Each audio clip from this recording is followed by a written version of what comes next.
ምዕራፍ 2 የእግዚአብሔርም ቃል ወደ እኔ እንዲህ ሲል መጣ። ሂድ፣ በኢየሩሳሌም ጆሮ ጩኽ፣ እንዲህም በል፣ እግዚአብሔር እንዲህ ይላል፣ የብላቴንነትሽን ምሕረት የታጨሽበትን ፍቅር በምድረ በዳ ዘር ባልተዘራበት ምድር እንደ ተከተልሽኝ አስቤአለሁ። እስራኤል ለእግዚአብሔር ቅዱስ ነበረ፣ የቡቃያውን በኩራት ነበረ። የበሉት እንደ በደለኞች ይቈጠራሉ፣ ክፉም ነገር ያገኛቸዋል ይላል እግዚአብሔር። የያዕቆብ ቤት የእስራኤልም ቤት ወገኖች ሁሉ ሆይ የእግዚአብሔርን ቃል ስሙ። እግዚአብሔር እንዲህ ይላል፣ አባቶቻችሁ ከእኔ ዘንድ የራቁ ከንቱነትን የተከተሉ ከንቱም የሆኑ ምን ክፋት አግኝተውብኝ ነው?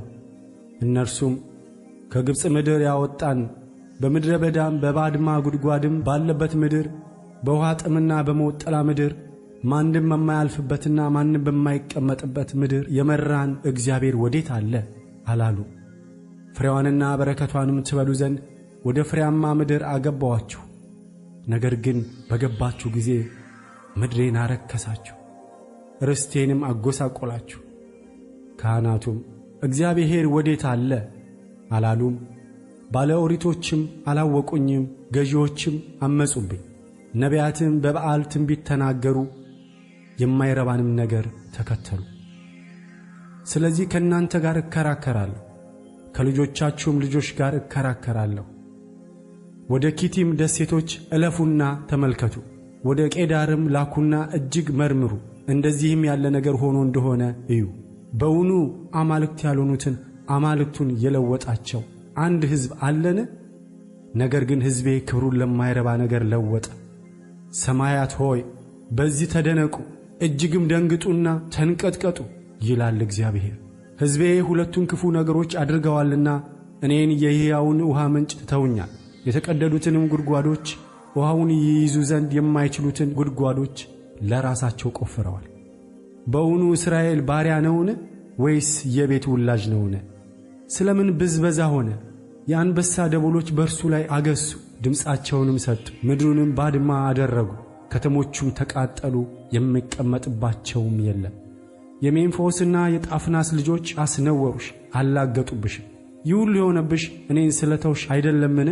ይላል እግዚአብሔር አምላክሽ። አሁንስ የሺሖርን ውሃ ትጠጪ ዘንድ በግብፅ መንገድ ምን ጉዳይ አለሽ? የኤፍራጥስንም ውሃ ትጠጪ ዘንድ በአሦር መንገድ ምን ጉዳይ አለሽ? ክፋትሽ ይገሥጽሻል፣ ክዳትሽም ይዘልፍሻል። አምላክሽንም እግዚአብሔርን የተውሽ እኔንም መፍራት የሌለብሽ ክፉና መራራ ነገር እንደሆነ እወቂ፣ ተመልከቺ ይላል የሠራዊት ጌታ እግዚአብሔር። ከጥንት ጀምሬ ቀንበርሽን ሰብሬአለሁ፣ እስራትሽንም ቈርጫለሁ። አንቺም አላገለግልም አልሽ። ነገር ግን ከፍ ባለው ኮረብታ ሁሉ ላይ ከለምለም ዛፍ ሁሉ በታች ለማመንዘር ተጋደምሽ። እኔ የተመረጠች ወይን ፍጹምም እውነተኛ ዘር አድርጌ ተክዬሽ ነበር። አንቺ ግን ክፉ የእንግዳ ወይን ግንድ ሆነሽ እንዴት ተለወጥሽብኝ! በእንዶድ ብትታጠቢም ለራስሽም ሳሙና ብታበዢ በእኔ ፊት በኀጢአትሽ ረክሰሻል ይላል ጌታ እግዚአብሔር። አንቺስ አልረከስኩም፣ በአሊምንም አልተከተልኩም እንዴት ትያለሽ? በቈላ ያለውን መንገድሽን ተመልከቺ፣ ያደረግሽውንም እወቂ። በመንገድም ላይ እንደ ተለቀቀች እንደ ፈጣን ግመል ሆነሻል። በምኞቷ ንፋስን እንደምታሸትት በምድረ በዳ እንደ ለመደች እንደ ሜዳ አህያ ነሽ። ከምኞቷ የሚመልሳት ማን ነው? የሚሿት ሁሉ አይደክሙም፣ በወራቷ ያገኟታል። እግርሽን ከሻካራ መንገድ ጉሮሮሽንም ከውኃ ጥም ከልኪ። አንቺ ግን እጨክናለሁ፣ እንግዶችን ወድጃለሁና እከተላቸዋለሁም አልሽ። ሌባ በተያዘ ጊዜ እንደሚያፍር እንዲሁ የእስራኤል ቤት እነርሱና ንጉሶቻቸውም አለቆቻቸውም ካህናቶቻቸውም ነቢያቶቻቸውም ያፍራሉ። ግንዱን አንተ አባቴ ነህ፣ ድንጋዩንም አንተ ወለድከኝ ይላሉ። ፊታቸውንም ሳይሆን ጀርባቸውን ሰጡኝ። በመከራቸው ጊዜ ግን ተነስተህ አድነን ይላሉ። ለአንተ የሠራሃቸው አማልክትህ ግን ወዴት ናቸው? ይሁዳ ሆይ አማልክትህ እንደ ከተሞች ቁጥር እንዲሁ ናቸውና ይነሱ፣ በመከራህም ጊዜ ያድኑህ። ከእኔ ጋር የምትከራከሩ ለምንድን ነው? ሁላችሁ አምጻችሁብኛል ይላል እግዚአብሔር። ልጆቻችሁን በከንቱ ቀስፌአቸዋለሁ፣ ተግሣጽን አልተቀበሉም። ሰይፋችሁ እንደሚሰብር አንበሳ ነቢያቶቻችሁን በልቶአል። ትውልድ ሆይ የእግዚአብሔርን ቃል ተመልከቱ። በውኑ ለእስራኤል ምድረ በዳ ወይስ የጨለመች ምድር ሆኑበትን? ሕዝቤስ ስለምን እኛ ፈርጥጠናል ከእንግዲህ ወዲህ ወደ አንተ አንመለስም ይላል? በውኑ ቆንጆ ጌጧን ወይስ ሙሽራ ዝርግፍ ጌጧን ትረሳለችን?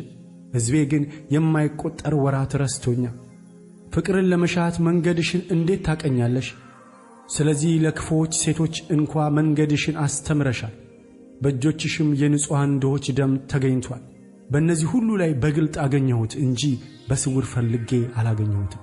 አንቺ ግን ንጹሕ ነኝ፣ በእውነት ቁጣው ከእኔ ተመልሶአል አልሽ። እነሆ ኀጢአት አልሠራሁም ብለሻልና በፍርድ እከስሻለሁ። መንገድሽን ትለውጪ ዘንድ ለምን እጅግ ትሮጫለሽ? አሦር እንዳሳፈረሽ ግብጽ ያሳፍርሻል። እግዚአብሔር የታመንሽባቸውን ጥሎአልና በእነርሱም አይከናወንልሽምና እጅሽን በራስሽ ላይ አድርገሽ ከዚያ ደግሞ ትወጫለሽ።